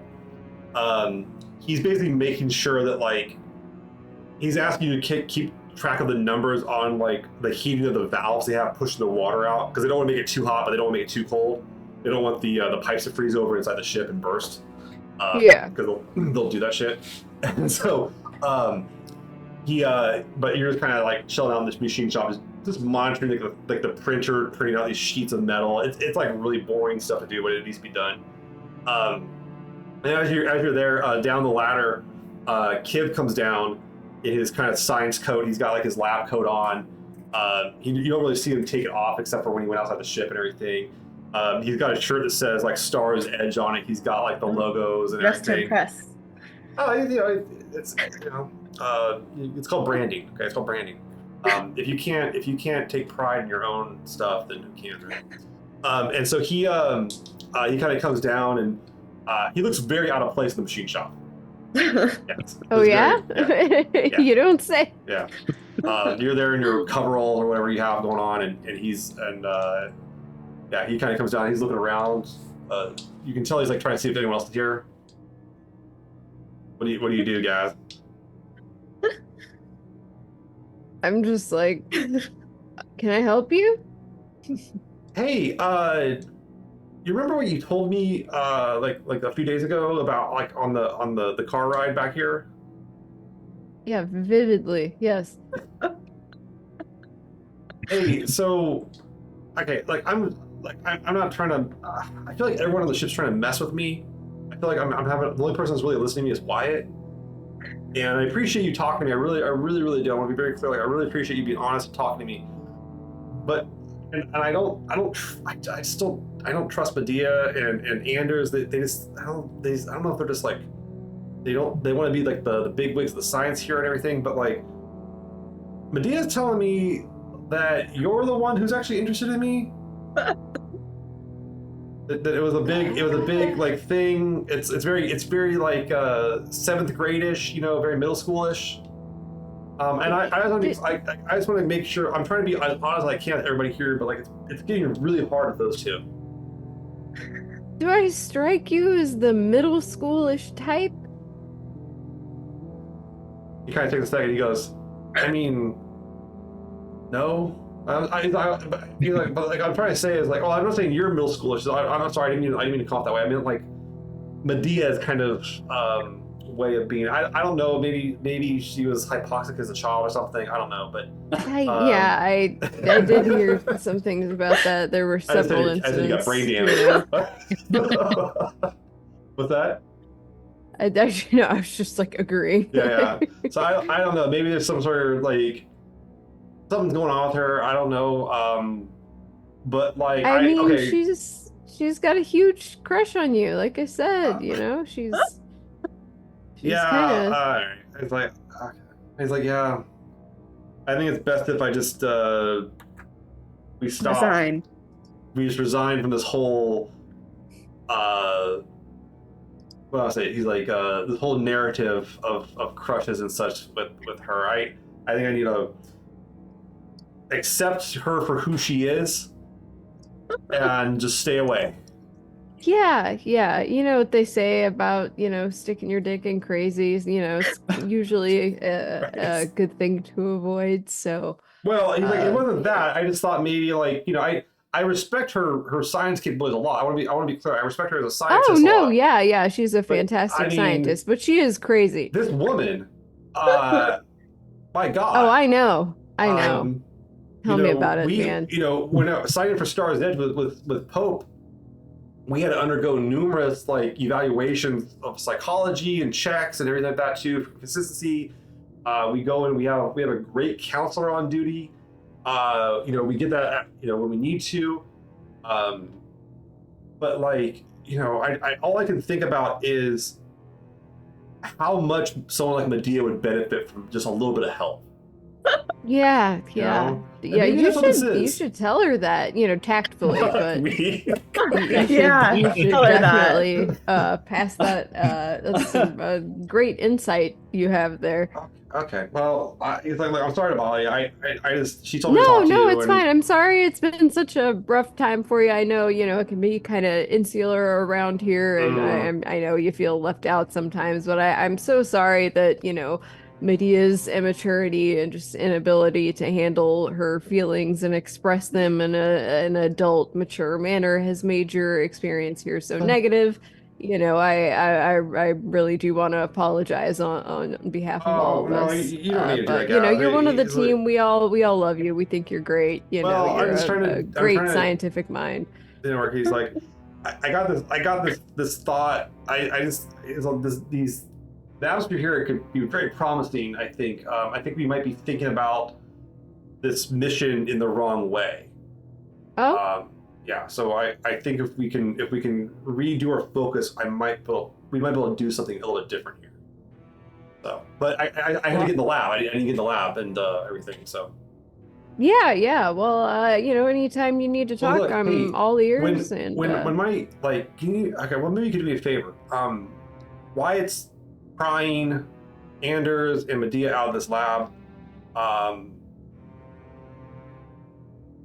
I'd like to get as much. I'm way behind on what I would like to. can you distract Medea once she gets done with whatever task that Wyatt's going to give her? Can you kind of distract her so she doesn't like bother me for a little while? Oh yeah, you just need to get some work done in the lab. Yeah, I got all these samples. I pulled all these atmospheric samples and stuff like that. I need to plug them into the big machine to like get good answers. Because all I have is like really early preliminary stuff that's just basically saying, hey, is the air going to kill you or not? I need to go through and like really look down deep at it, but you know, the spectrometer is up there. I don't have one in my pocket or my lodgings here, so. Yeah, absolutely. I will go get that'd be great. Medea, Thanks so much. Yeah, I'm sure she won't be too hard to distract. You know how she is. All right, so he goes back up to he's excited. He goes back to the lab. Why are you going to escort Medea out, or like how you? Hey, I'm going willingly. Agreed to go. I don't need an escort. Yeah.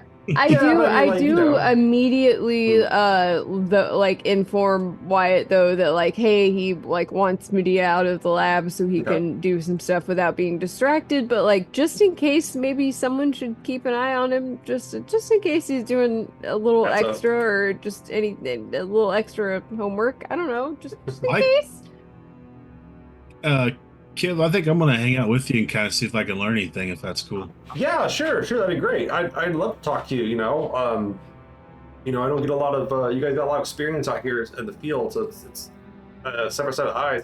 That's what sucks. That's actually the thing I was looking forward to the most on this mission, was working with new people, get new ideas, get exposed to new things. But it's hard when you're just staring at an asshole all day.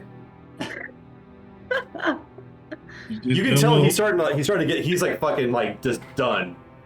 He thinks we'll work on this and then we'll work on everything. And sure, it's if you do this again, it won't be this bad. So you chaperone Kiv. Okay. All right. You guys get the stuff together. It's Waxer. You start like using the mech and start mining stuff up like that. I'm guessing you guys just like bringing jackhammer sledges and just the old school friggin' beating out ice, reminds you of your time back. You feel like you've been there before, breaking rocks with a hammer in a Martian prison camp. We haven't referenced that for a very long time. Martian gulag, yeah. For those who don't know, the Martians have work camps. They're not great people. But they're all the Martian attitude in the Expanse is this: is like, oh, you think you're going to colonize us? Well, guess what? We're going to do first. We're going to colonize you back. We'll preemptively colonize you. See how you like it.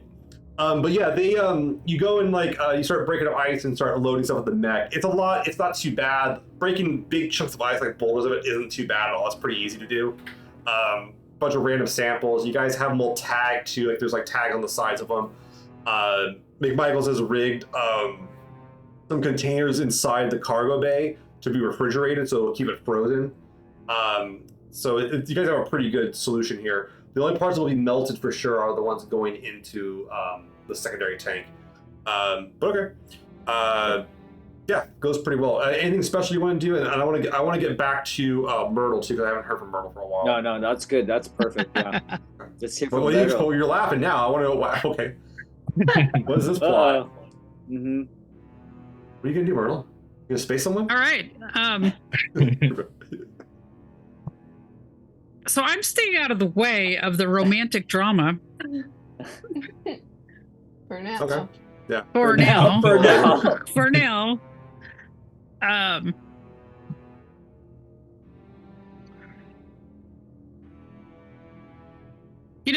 I'm struggling a lot with this whole thing. It's like. Do you want to talk to Samela about this? Yeah, okay, yeah. All right, you talk to Samela. All right, so you and your wife are in your guys' room, your shared quarters, or you could be out where you guys want to be someplace else. You're welcome to. No, we'll go to the quarters. That's like your own, that's like private place, really. Yeah, it's just like here we are shoved in this space.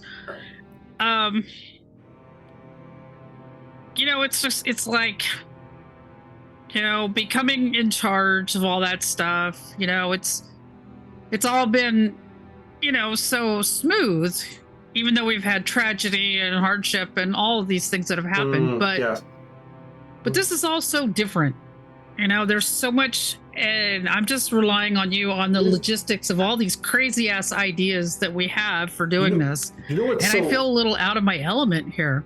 She's like, I agree. You know what's so weird about being out here this far out, like this isolated?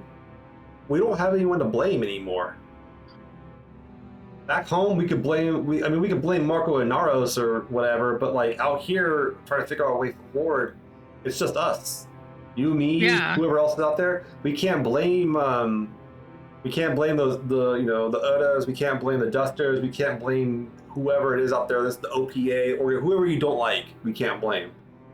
Right. And then we're like bringing ourselves together, and we're bringing this family together to prove that we're bigger than the bullshit.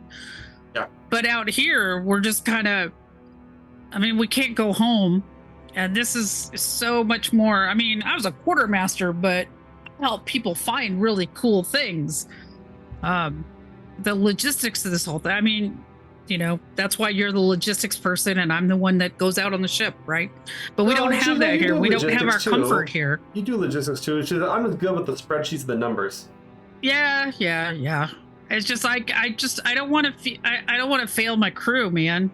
I don't want to fail our family, and I'm just so overwhelmed with all this stuff that we have to do, or we're not going to make it. Well, so let me put my perspective here. My perspective is this: we came up here to look for something. We found something. We know more than we did a week ago. No one's been hurt. Nothing is going wrong. There's some tensions here. That's gonna happen. What you gonna do about it? We're just human.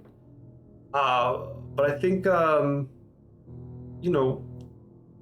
think we're getting through it. Mezzel, I think you're doing well. She goes on. She feels like you're doing she basically conveys to you that you're doing a good job. Gives you point after point after point. But yeah, she gets where you're coming from though too. Yeah, it's the it's like I want more and more for the politics of all of our of our settlements, of our everybody who's out here, the Pope people, all of us. It's like we're gonna really need to pull together, because what if we can't ever get out of here?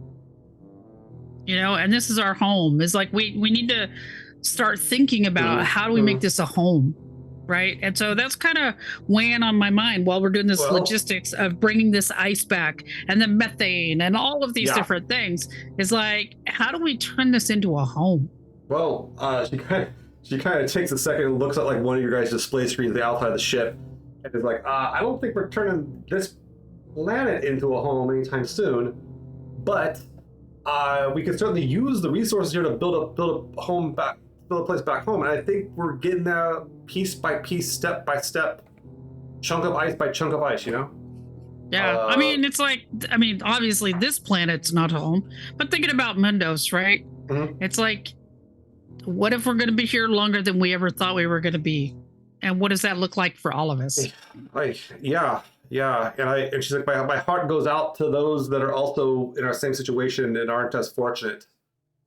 There was like, so she knows about the other colonies that were not food stable, that are isolated or any kind of stability. So she's like, so there's and she's like, I don't know how long this is gonna last, going on. She's like, but right now, she's like, I've run the numbers on Mundos. That's like literally her job, and she's like, we came here with enough supplies the last 2 years without problem. We've only been here now for a year and a half, and we got plenty. We're growing our own food. Air's good. We got power enough on the planet to last a long time. The main problem everyone's worried about is like, what happens when Earth, Mars, the Sol system isn't enough for Marco and Naros, and he comes out to here? Are we gonna have ships to be able to move around? Or when we run out low on something, we're gonna have a place to be able to get back up out of the well. So, if somebody decides that, hey, we should go hang out over here and come through our ring, it's what are we gonna do? Yeah. But I still want to make I me. Yeah, I know. I want everything to be comfortable, and I want people to be happy and feel like they have a home. Well, it's like we've displaced, like my culture, we've displaced people for hundreds and hundreds of years. It's just like I don't want to keep doing that. I want to make something solid here. Let's state a fact here: is that everybody down on Mundos, in orbit, up here on the ship, are in this system because they volunteered to be here. So we have that going for us, and we knew the risks, but we didn't know it was going to be like this. So, but. I mean, hey, at least there's lots of puzzles and things to figure out, which keeps everybody busy. I mean, there's a whole half a planet that's alien is all fuck. Right. there's the jungle, which we don't. I don't know, have we as Medea, have we talked about the jungle? There's oh, Jesus Christ, the jungle's fucking alien jungle. It's just like, do we start? Yeah. I don't know. It's just really hard thinking of all this. My only request, Myrtle, is this: poke at the alien stuff. If you see the alien tech stuff, don't touch it. Don't go near it. I think as long as we stay clear of that. These coyotes, these things that are burrowing around the colony, whatever, man. They're easy to fight off. Wyatt killed one, no problem, right? We fight them off. We got the thumpers. We keep them away, right? That's not a problem. But I think we're okay. I don't think it's that bad. We're gonna get through this, and I just, I think it's okay. Don't. And she consoles you and all that stuff, hugs you, right? Or the back rub, all that kind of good stuff. Little pat on the head, whatever it needs. Whatever. It's like sometimes that it's just like there's this whole stress, and I think there's just like there's so much going on with. It's like I can't stop thinking about the politics of it because of Pope. Right. That's like I feel like, Pope still has a thing out there, and where he's just gonna screw us over. Something is gonna happen. It's just. She's like numerically, what's he gonna do to screw us over? He doesn't. I don't know, but I know that Wyatt, because we have more of that history with him, right? Mm-hmm. And so, how do we get to trusting his people?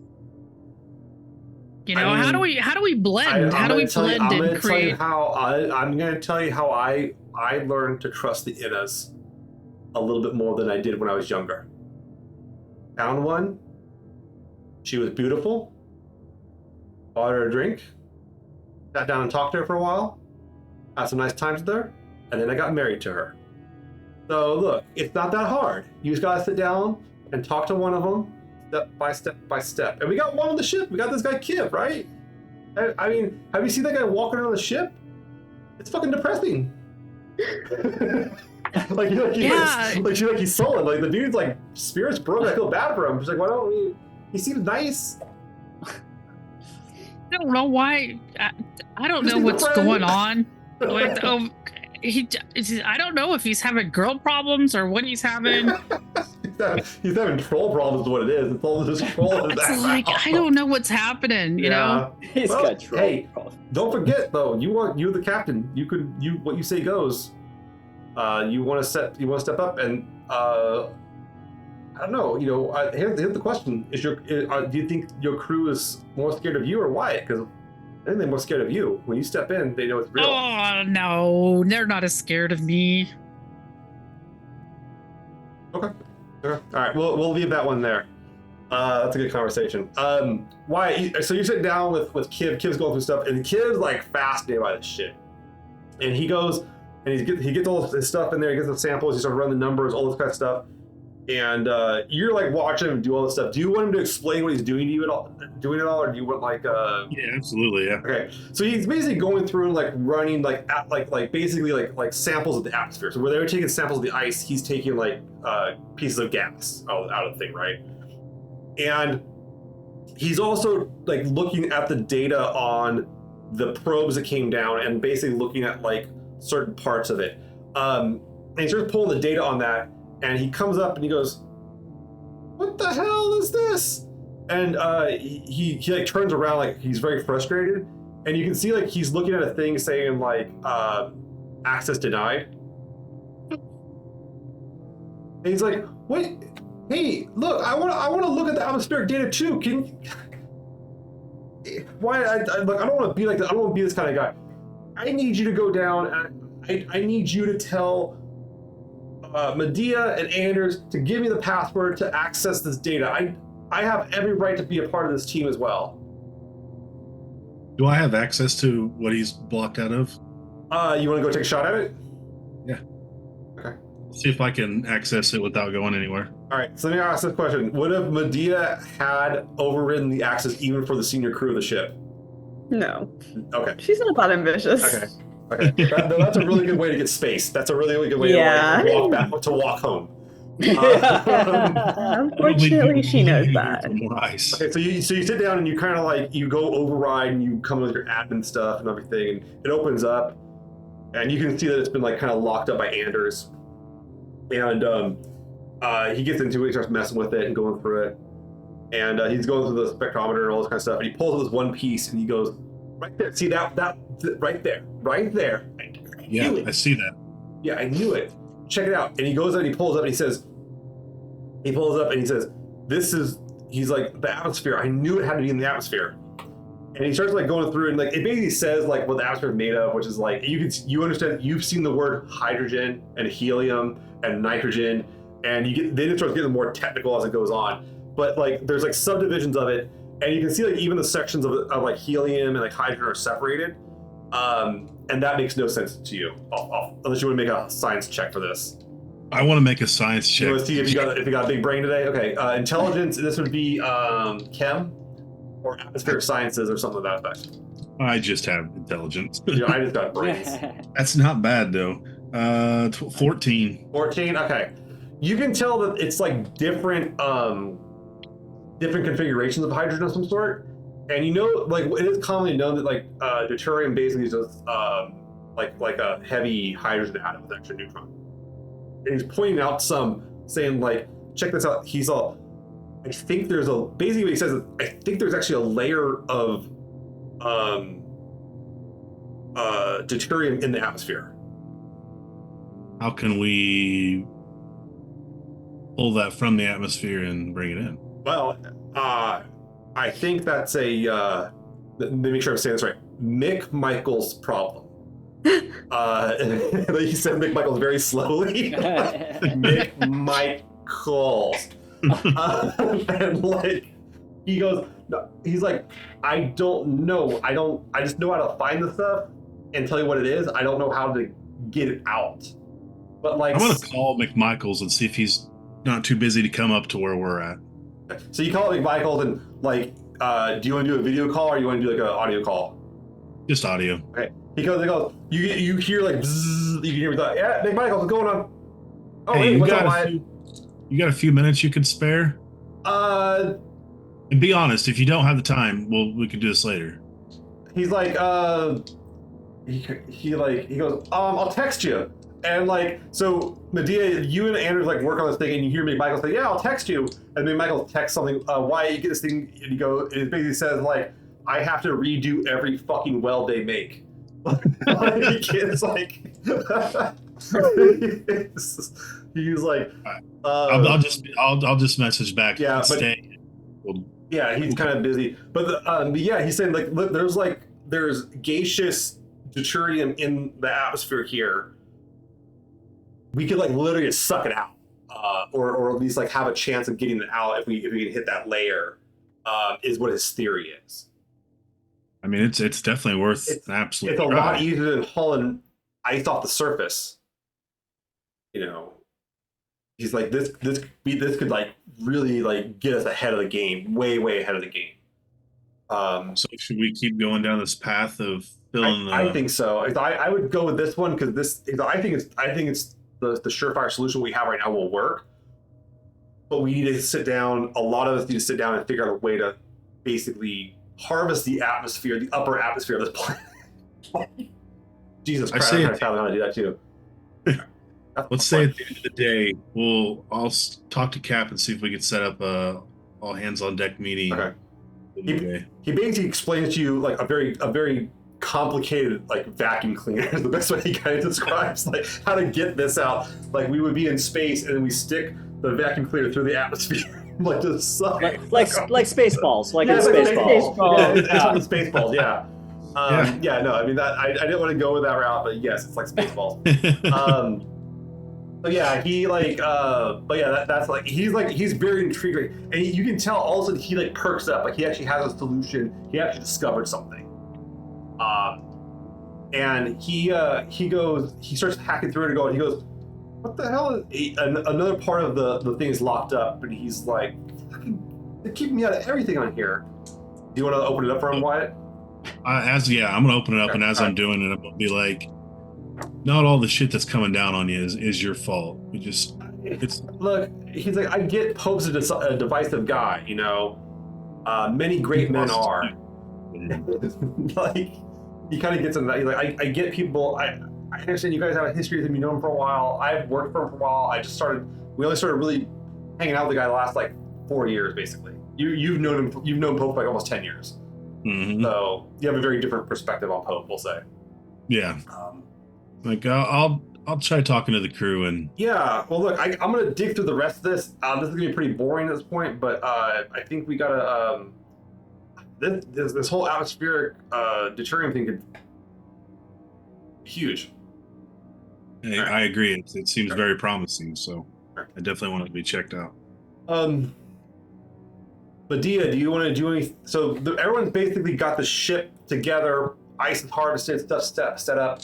I'm trying to make boxes. They're trying to make boxes, yes, very large metal boxes. Yes, there needed to be 3 large ones, and you are still working on that first corner. I am trying my hardest. Okay. It's McMichael just makes it look super easy. This guy who you thought was kind of like just a drug addict, stupid guy, he turned out he's the guy who well. You know what? The worst part of it is she isn't even trying to be uncooperative this time. She's genuinely just trying. No, it's just not coming. Michael's like he's pretty mellow with it all. He's trying to be cool about it, but you can tell he's like, oh come on man, like, oh okay. But he's getting through it. He enjoys actually teaching someone. He seems to revel in authority when he gets it. Whatever faction it may appear in his hands. You guys finish up. And you see, as you guys are like, Kiv's like out of the lab when you guys come back and everything. He's finished up and he comes down. So you guys work on the boxes and he's like, hey, thanks. I appreciate you guys doing this all. He's all, work looks good. It's kind of cool fit and everything. So, all right, what do you guys want to do before you launch out with a bunch of ice on the ship? Anything else on the planet? You got the weather station set up. You have a satellite ready to go once you guys get into orbit. You guys got tons of ice strapped to the sides of the ship. Seems like things seem good. Unless there's anything else you guys want to do. This is the last call. I can't think of anything unless you guys can. Yeah, put more ice on the ship. No. Yeah, just keep on stacking a bunch of stuff. That's it, man. I got pants. Yeah. I fill a back suit full of it. Yeah. Just an ice person.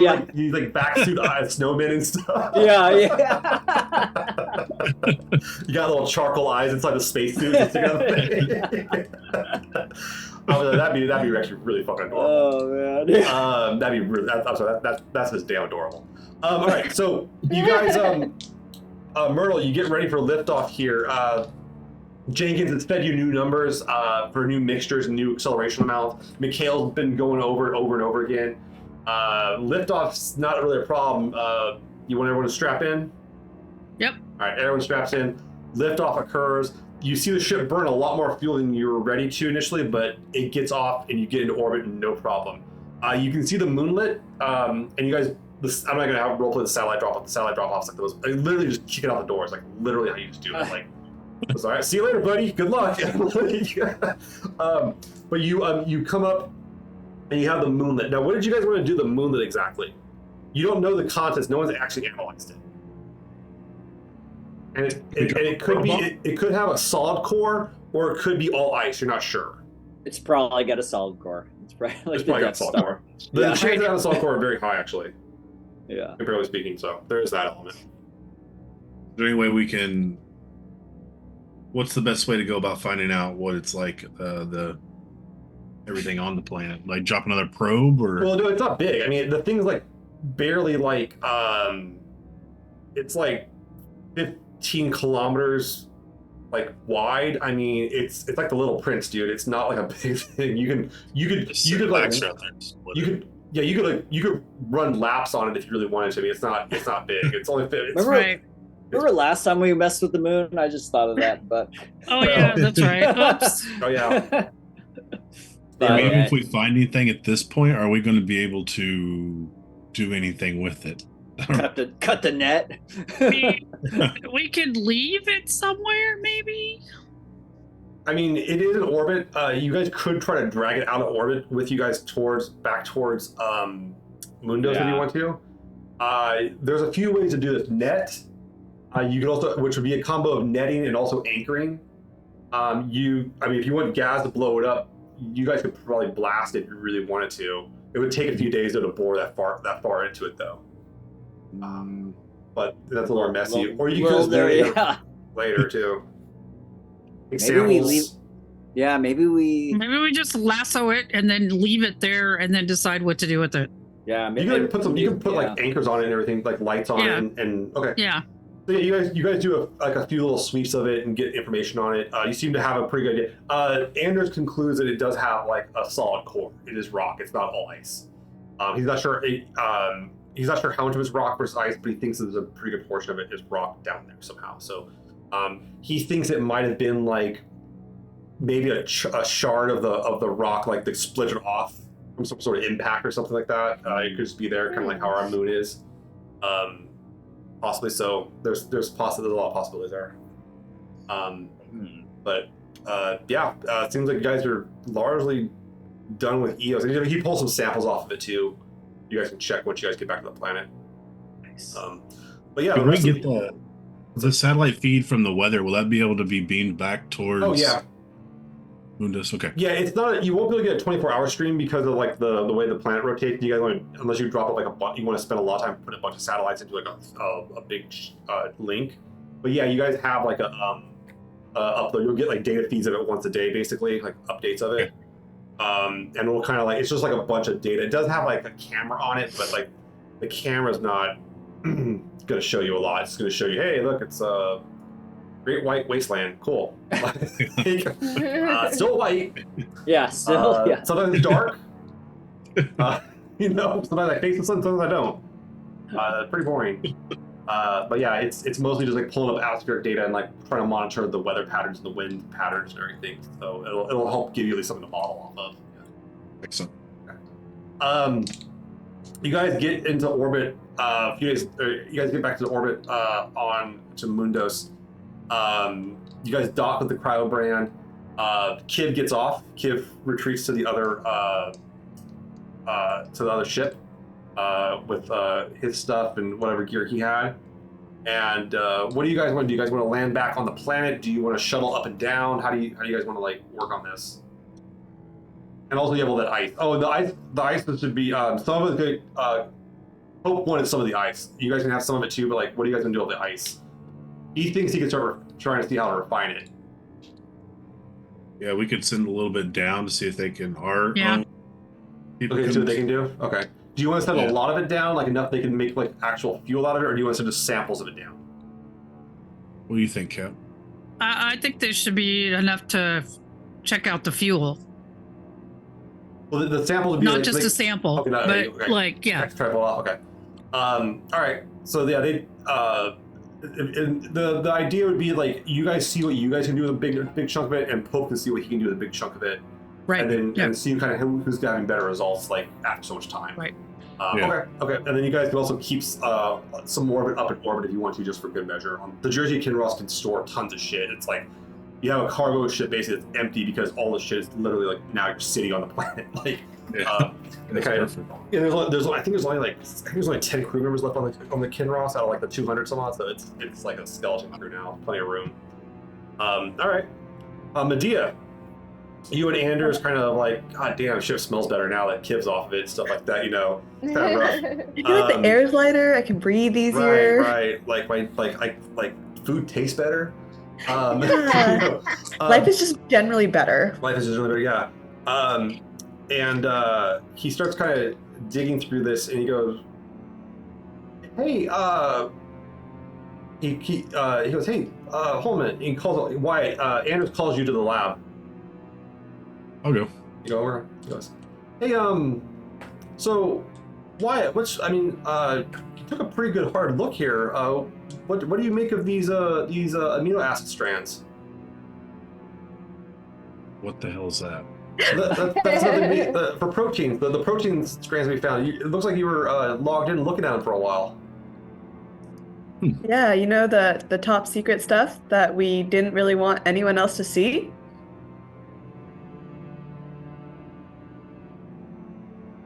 I'm just gonna walk off. Very angry.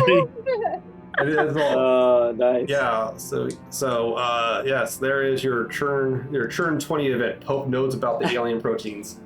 Oh. I love how the head of security was the security breach. That's the most legit. Yeah. But this blue gorilla with my social security number, sure. We've already dropped him off, right? Yeah, he's already dropped off. Yeah, he's dropped off now. To be interesting, but you guys set up, get stuff down, head down in the well, park the ship down there, figure out some stuff. Got a lot to do.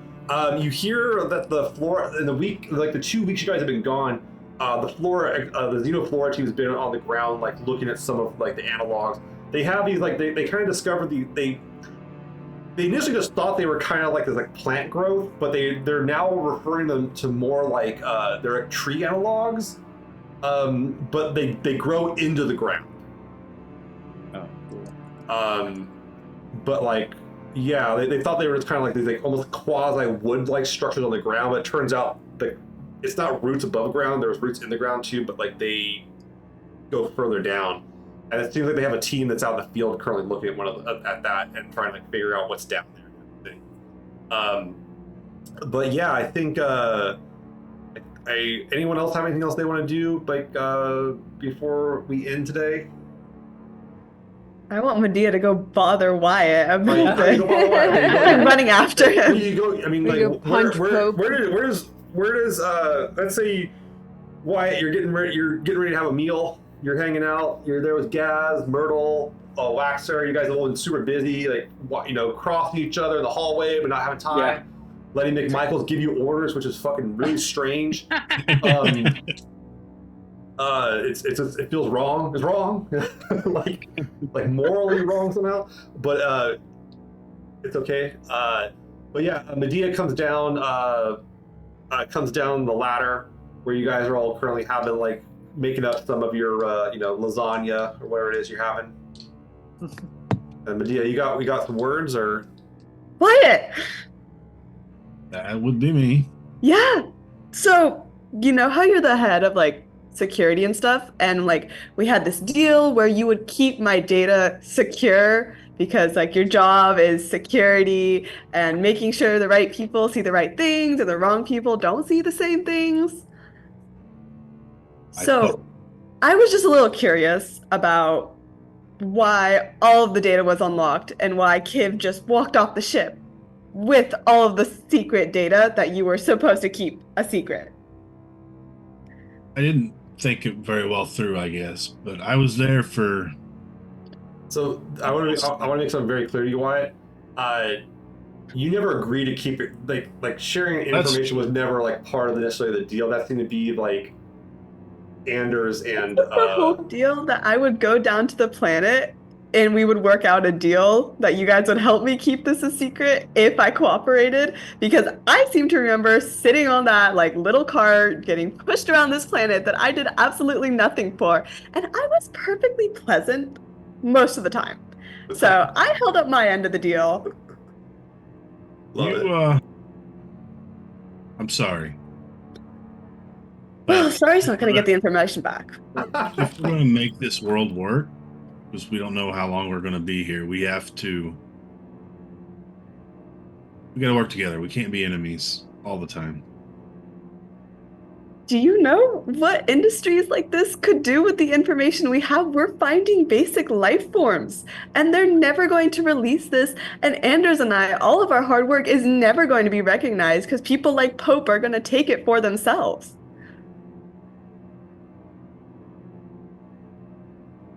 You've been doomed all of our work, all of the hard work we've been doing. You know that there's a good possibility. I had enough trust in you to think that you would do just this one thing. I've tried my hardest to keep my promises on this ship to the best extent, and I wish I had the same level of reciprocation.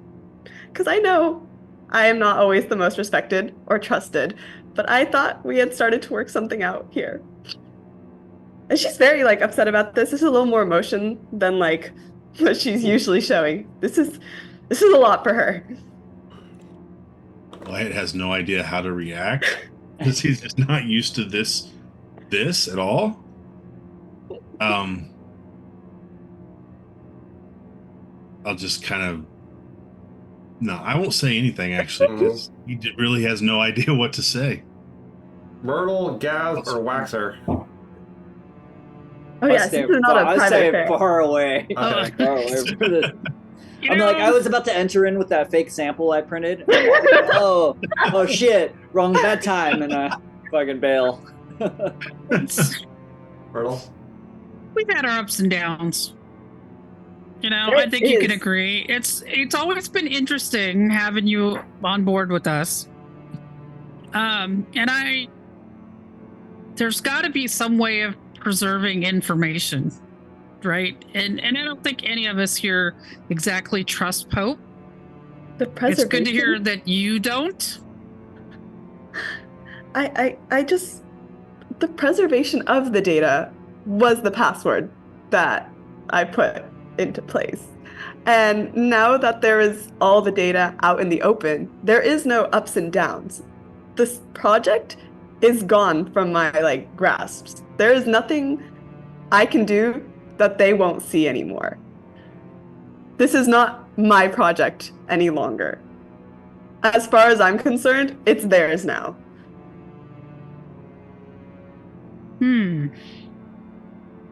Yeah, I'm going to ask a question. Is Medea being sincere here, or is this... yes, she's actually genuinely extremely upset. She takes... She's being honest, she takes this seriously. She's very upset. Gotcha.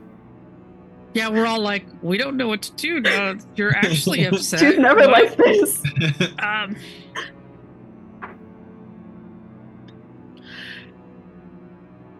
can't believe I'm saying this, but how can we fix it for you?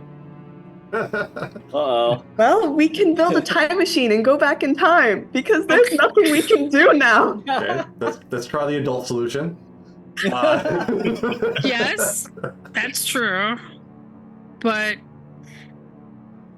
you worked really hard here with us and for us, and so I don't want to leave you hanging, right? So let's get together and come up with some kind of plan that we can support you. And